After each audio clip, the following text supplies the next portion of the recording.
This is the story of a young slave woman that was forced into an action and yet was punished by the consequences of that action. Long before she became a mother in the wilderness, Hagar was simply a slave. She belonged to Sarah, the wife of Abraham. Day after day, Hagar worked tirelessly, fetching water from the well, preparing meals, and serving her mistress. Though she lived under Abraham's household, she had little freedom and no voice of her own. At that time, Abraham and Sarah carried a painful burden. God had promised Abraham that he would become the father of many nations. Yet years passed and Sarah remained childless. As hope seemed to fade, Sarah devised a plan of her own. She called Hagar and said, "Perhaps God will give us a child through you." With little choice, Hagar was given to Abraham as a wife. Soon she conceived a child. But what should have brought joy instead brought tension into the household. As Hagar's pregnancy grew, so did the conflict between the two women. Sarah felt hurt and jealous, while Hagar struggled under the weight of her new position. The atmosphere in Abraham's home became filled with bitterness and pain. Unable to bear the mistreatment, Hagar fled into the wilderness. Alone, frightened, and pregnant, she sat in the desert, wondering if anyone saw her suffering. But God saw her. An angel of the Lord appeared and spoke words of comfort and hope. The angel told Hagar to return and promised that her son would become the father of a great nation. Overwhelmed by God's mercy, Hagar called him the God who sees me. In time, Hagar gave birth to a son, and Abraham named him Ishmael. For many years, Ishmael was Abraham's only son. Abraham loved the boy deeply and watched him grow strong. Yet God's promise was not finished. When Abraham was 100 years old and Sarah was 90, God performed a miracle. Sarah conceived and gave birth to a son named Isaac. The impossible had become possible. But the arrival of Isaac would once again change Hagar and Ishmael's lives forever.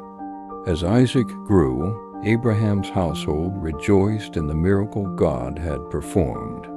A great celebration was held on the day Isaac was weaned.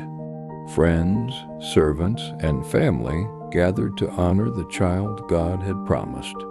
But amid the celebration, Sarah noticed something that troubled her. She saw Ishmael, now a young boy, interacting with Isaac.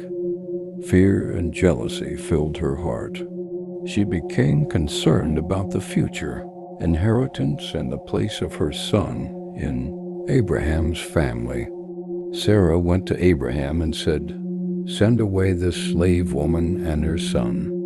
My son Isaac will not share his inheritance with Ishmael." Her words pierced Abraham's heart. Ishmael was his son too. He loved the boy and could not bear the thought of sending him away. That night, Abraham wrestled with grief and confusion. But God spoke to him. That night, God spoke to Abraham. "Do not be distressed because of the boy and your servant Hagar. Listen to Sarah. For Isaac is the son through whom my covenant will continue. But I will also make Ishmael into a great nation, because he is your offspring." The next morning, with a heavy heart, Abraham prepared bread and a skin of water. He gave them to Hagar and said goodbye to his son. Hagar walked away into the wilderness of Beersheba with Ismael by her side.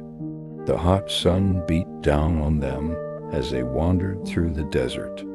Day after day, their water supply grew smaller until finally there was none left. Weak and exhausted, Hagar placed Ishmael beneath a bush. Unable to watch her son suffer, she moved a short distance away and began to weep. "I cannot bear to see my child die," she cried. But God had not forgotten them. In the lonely wilderness, as Hagar's tears fell to the ground, heaven was already preparing a miracle. Hagar sat in the wilderness, overwhelmed with grief. The water was gone, and Ishmael was weak from thirst. Feeling helpless, she moved away and wept, unable to watch her son suffer. But God heard the cries of the boy. An angel of God called to Hagar from heaven and said, "What troubles you, Hagar? Do not be afraid. God has heard the boy crying where he is. Get up, lift up the boy, and take him by the hand, for I will make him into a great nation." Then God opened Hagar's eyes, and she saw a well of water nearby. Quickly she filled the skin with water and gave Ishmael a drink. Their lives were saved. From that day forward, God remained with Ishmael. The boy recovered, grew stronger, and so Ishmael grew up in the wilderness, protected by God's hand, destined for a future that God had planned long before he was born. Their story became a testimony that even in moments of rejection, loneliness, and uncertainty, God sees, God hears, and God keeps his promises.